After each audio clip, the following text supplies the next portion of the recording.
ഇന്ന് നമുക്ക് ലാലേട്ടൻ ഉണ്ടാക്കിയ ഒരു റെസിപ്പി ഉണ്ടാക്കി നോക്കാം. ലാലേട്ടൻ്റെ ഫേവറേറ്റ് ആയിട്ടുള്ള ഒരു ഡെസേർട്ടാണ്. ലാലേട്ടൻ അത് മിക്കപ്പോഴും ഉണ്ടാക്കുന്നതാണ്. ആദ്യം നമ്മളൊരു പാൻ വെച്ചിട്ട് പാൻ ഒന്ന് ചൂടായി വരുമ്പോൾ അതിലേക്ക് കുറച്ച് നെയ്യ് ഒഴിച്ച് കൊടുക്കുക. നെയ്യ് ഒന്ന് തിളച്ച് വരുമ്പോഴത്തേക്കിന് നമുക്ക് ഏത്തയ്ക്ക സ്ലൈസ് ആയിട്ട് അരിഞ്ഞ് വെച്ചിരിക്കുന്നത് നമുക്ക് എങ്ങനെ വേണമെങ്കിലും എടുക്കാം കേട്ടോ, കുഴപ്പമില്ല. അത് നമ്മൾ പാനിലേക്ക് ഇട്ട് കൊടുക്കുക. ഒരു സൈഡ് ഒന്ന് മുരിഞ്ഞതിന് ശേഷം നമുക്ക് ഒന്ന് തിരിച്ചിട്ട് കൊടുക്കണം. രണ്ട് സൈഡും ഒന്ന് മുരിഞ്ഞ് കിട്ടണം.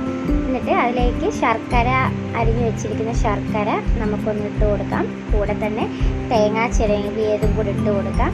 എന്നിട്ട് ഒരു സൈഡിൽ ഒന്ന് മുരിഞ്ഞ് വരുമ്പോഴത്തേക്കിനും ഇതൊന്ന് തിരിച്ചിട്ടിട്ട് ഒന്നുകൂടെ നമുക്ക് കുറച്ച് ശർക്കരയും തേങ്ങയും കൂടെ ഇങ്ങനെ ചിരകിയിട്ട് കൊടുക്കാം. എന്നിട്ട് ഇത് നല്ലപോലെ ഒന്ന് മുരിഞ്ഞ് കഴിയുമ്പോൾ നല്ലപോലെ ഒന്ന് ഇളക്കി കൊടുക്കുക.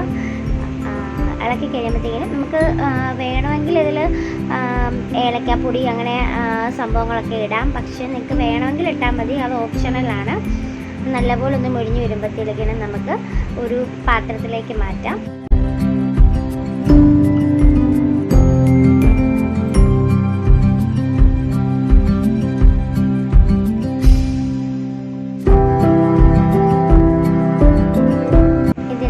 പാത്രത്തിലേക്ക് മാറ്റിയിട്ടുണ്ട്. ഇതിലേക്ക് കുറച്ച് ഐസ്ക്രീം ഇട്ട് കൊടുക്കാം. നിങ്ങൾക്ക് തേനൊക്കെ ഉണ്ടെങ്കിൽ ഒഴിച്ച് കഴിക്കാം കേട്ടോ, നല്ല ടേസ്റ്റ് ആയിരിക്കും. ഇനി ഇത് രണ്ടും കൂടി മിക്സ് ചെയ്ത് കഴിക്കാം. ഇത് എന്തായാലും ഒന്ന് ട്രൈ ചെയ്ത് നോക്കണം എല്ലാവരും.